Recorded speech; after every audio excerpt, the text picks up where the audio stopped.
पश्चिम Asia में शांति की उम्मीदों पर एक बार फिर पानी फिर गया है। अमेरिकी राष्ट्रपति डोनाल्ड ट्रंप ने साफ कर दिया है कि ईरान के साथ हुआ अंतरिम युद्ध विराम समझौता पूरी तरह ओवर यानी खत्म हो चुका है। अंकारा में चल रहे नेटो शिखर सम्मेलन के दौरान ट्रंप ने बेहद तल्ख लहजे में कहा कि ईरान के साथ बातचीत करना अब सिर्फ वक्त की बर्बादी है। इसके साथ ही अमेरिका ने ईरान को तेल बेचने के लिए दी गई सीमित छूट यानी जो लाइसेंस दिया था उसे भी रद्द कर दिया है। दूसरी तरफ ईरान ने भी घुटने टेकने से साफ इनकार कर दिया, जैसा ईरान शुरुआत से करता आया है। ईरान का कहना है कि ये अमेरिका की धौंस पट्टी और दबाव की राजनीति है, जिसके आगे वे झुकेंगे नहीं। सबसे संवेदनशील बात यह है कि ट्रंप का ये आक्रामक बयान ऐसे समय आया है जब ईरान अपने सर्वोच्च नेता रहे अयतुल्लाह अली खामेनेई की अंतिम विदाई यानी सुपुर्द खाक के गम में डूबा हुआ है। इस मोड़ पर आकर दोनों देशों से रिश्ते एक बार फिर बारूद के ढेर पर पहुंच गए हैं। और आपको बता दें कि कल यानी 9 जुलाई को ही सुपुर्द खाक होना है खामेनेई को, और जो खामेनेई का पार्थिव शरीर है वहाँ पे जनाजा जिस तरह से निकल रहा है, जिस तरह जनाजे का जुलूस निकल रहा है खामेनेई के, वो पूरी दुनिया देख रही है किस तरह से भीड़। और उसी बीच ट्रंप ने एक और दावा किया है। ट्रंप ने ये भी कहा है कि वो आज रात अटैक कर देंगे। अब वो आज रात अटैक करेंगे। और जिस समय ट्रंप ने ये जो दावा किया है और ये जो सीज फायर तोड़ा है वो भी बहुत चौंकाने वाली स्थिति, क्योंकि इससे पहले ट्रंप बोल चुके हैं कि हमने आपको 1 हफ्ता की छुट्टी दे दी, या हम चाहें तो हम वहां बम दाग सकते हैं, हम वहां खत्म कर सकते हैं। इस तरह की बयानबाजी भी ट्रंप कर चुके हैं। और आज सीज फायर तोड़ना किस ओर संकेत करता है, कमेंट बॉक्स में आप लोग भी हमें बताइएगा आप लोगों की क्या राय। और आगे हम बात करें नेटो समिट के दौरान पत्रकारों से बात करते हुए अमेरिकी राष्ट्रपति डोनाल्ड ट्रंप ने अपने पुराने तेवर वापस दिखाए। उन्होंने ईरान के साथ जून में हुए 60 दिनों के अंतरिम समझौते को खारिज करते हुए कहा कि मेरे हिसाब से ये खत्म हो चुका है और मैं उनके साथ कोई डील नहीं करना चाहता। उनके साथ वक्त जाया करने का कोई मतलब नहीं। ट्रंप यहीं नहीं रुके, उन्होंने ईरानी नेतृत्व के लिए बेहद कड़े और आपत्तिजनक शब्दों का भी इस्तेमाल किया। ट्रंप के इस बयान का असर तुरंत जमीन पर भी दिखा। अमेरिकी प्रशासन ने उस लाइसेंस को रद्द कर दिया जो जून के आखिर तक ईरान को सीमित मात्रा में तेल बेचने की इजाजत दे रहा था। अब वॉशिंगटन ने 17 जुलाई तक का वक्त दिया है, जिसके भीतर ईरान के साथ होने वाले सभी आर्थिक लेन देन और सौदों को समेटना यानी वाइंड डाउन करना होगा। ट्रंप ने आशंका जताई है कि अगर ईरान के साथ और ईरान के हाथ परमाणु हथियार लग गए तो वो उनका इस्तेमाल करने से नहीं चूकेगा। इस पर ईरान का भी पलटवार आया है। ट्रंप के इस तेवर पर ईरान के जो शीर्ष नेतृत्व ने भी बहुत करारा जवाब दिया है। ईरानी पार्लियामेंट के स्पीकर मोहम्मद बागेर गालिबाफ ने सोशल मीडिया प्लेटफॉर्म एक्स पर अमेरिका द्वारा किए गए एमओयू उल्लंघनों की एक पूरी लिस्ट शेयर कर दी। गालिबाफ ने आरोप लगाया कि अमेरिका ने स्ट्रेट ऑफ हॉर्मुज में ईरानी समुद्र प्रबंधन में दखल दिया, दक्षिणी ईरान पर सैन्य हमले किए, तेल प्रबंधन दोबारा थोपे और लेबनान पर इजरायली हमलों का समर्थन जारी रखा। गालिबाफ ने दो टूक कहा कि धौंस पट्टी और जबरन वसूली का दौर अब खत्म हो चुका है, हम पीछे नहीं हटने वाले। वहीं ईरान के राष्ट्रपति मसूद पेजेश्किन ने ट्रंप के बयान के कुछ ही मिनटों बाद एक अनोखा और तीखा ट्वीट किया। उन्होंने अमेरिकी रवैये की तुलना फीफा वर्ल्ड कप विवाद से करते हुए लिखा कि अमेरिकी सरकार वर्ल्ड कप की मेजबानी में भी वही खेल खेल रही है और अपनी विदेश नीति में करती है। नियमों को मरोड़ना, प्रतिद्वंदियों को डराना, अड़चने पैदा करना और धोखाधड़ी करना, यही उनकी मागा यानी make America great again playbook है। ईरान ऐसे खेलों को खारिज करता है। हम अपने अधिकारों के लिए मजबूती से खड़े हैं। ये फीफा वर्ल्ड कप के लिए तो खैर आरोप लगाया ही पेजेश्किन ने, लेकिन उसके साथ साथ विदेश नीति को लेकर जिस तरह का बयान जो शामिल किया, जो तंज कसा अमेरिका के ऊपर, वो भी इसमें गौर करने वाला है। अब सवाल ये उठता है कि क्या सच में ये समझौता टूट गया है? क्योंकि जैसे तैसे बड़ी मुश्किल से एक उम्मीद जगी थी लोगों में कि अब जो है युद्ध पूरी तरह शायद थम जाए, लेकिन ट्रंप का ये बयान वापस सवाल उठ रहा है कि क्या दोनों देशों के बीच हुआ समझौता आधिकारिक तौर पे टूट गया है। तकनीकी रूप से देखें तो ईरान और अमेरिका के बीच जो मौजूदा व्यवस्था थी वो कोई स्थायी या दोनों देशों की संसदों से पास हुई संधि नहीं थी। ये कतर और पाकिस्तान जैसे मध्यस्थों की मदद से जून के मध्य में तैयार किया गया एक 60 दिनों का अंतरिम सैन्य राजनीतिक ढांचा था, ताकि स्ट्रेट ऑफ हॉर्मुज में जहाजों की आवाजाही बहाल रह सके और सीज फायर बना रहे। अब जब अमेरिकी राष्ट्रपति ने खुद सार्वजनिक रूप से इसे ओवर कर दिया है, नए हमले शुरू हो चुके हैं और तेल का लाइसेंस छीन लिया गया, तो व्यवहारिक रूप से समझौता अमेरिका की तरफ से तो टूटा हुआ ही माना जाए।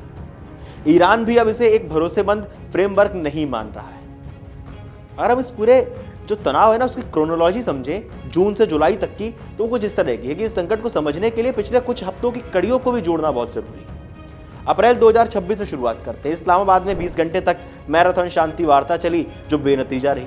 इसके बाद ट्रंप ने धमकी दी थी कि अमेरिकी सेना ईरान के बचे कुचे हिस्से को भी खत्म करने के लिए तैयार है और हॉर्मुज पर नौसैनिक नाकाबंदी की बात कही।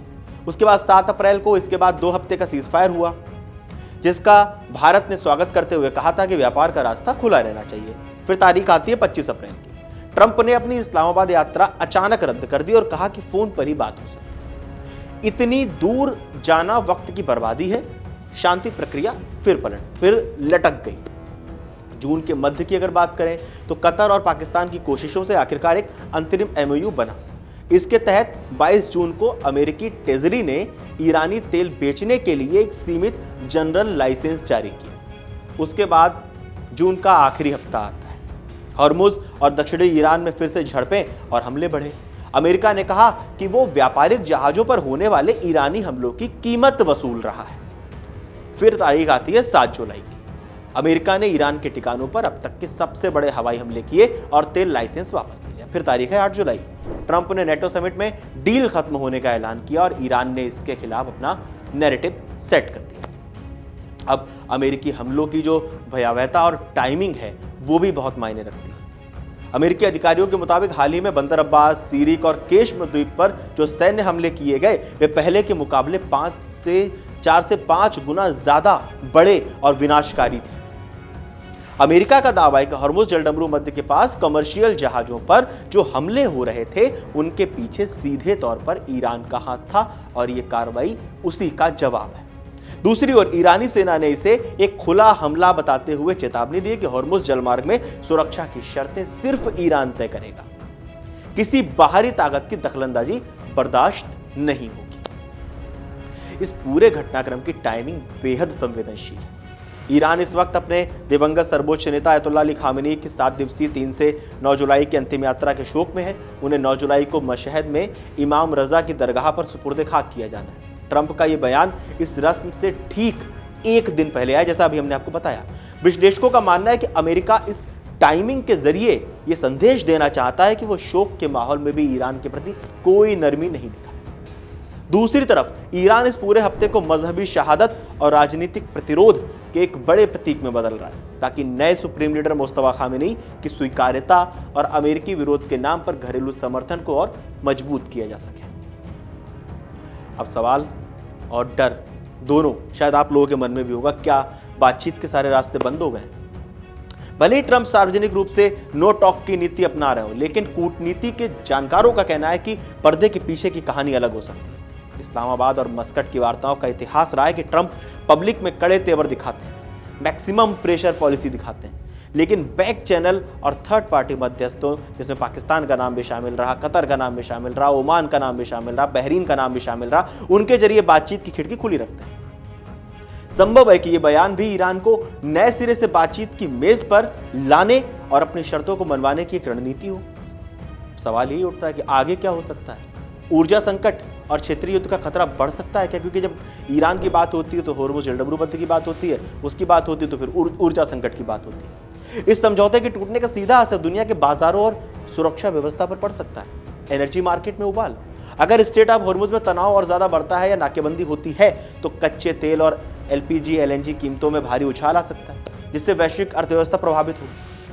प्रॉक्सी वॉर पर खतरा, लेबनान, इराक और सीरिया में सक्रिय ईरान समर्थित समूह जैसे हिजबुल्लाह या पीएमएफ इजराइल और अमेरिकी ठिकानों पर हमले तेज कर सकते हैं, जिससे क्षेत्रीय संघर्ष एक बड़े युद्ध का रूप भी ले सकता है।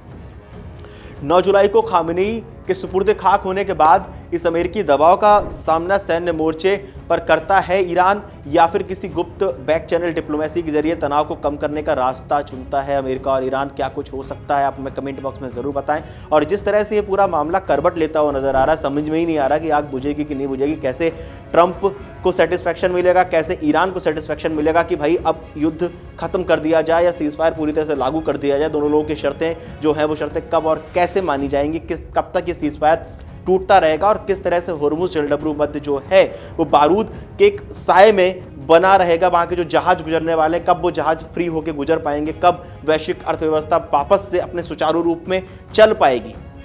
आप लोगों को क्या लगता है हमें कमेंट बॉक्स में जरूर बताएं और देश और दुनिया की तमाम बड़ी खबरें जानने के लिए आप जुड़े रहिए amarujala.com के साथ। बहुत बहुत धन्यवाद। अगर आप ये वीडियो YouTube पर देख रहे हैं तो हमारे चैनल को सब्सक्राइब कर बेल आइकन दबाएं और Facebook पर देख रहे हैं तो हमारे पेज को लाइक करें।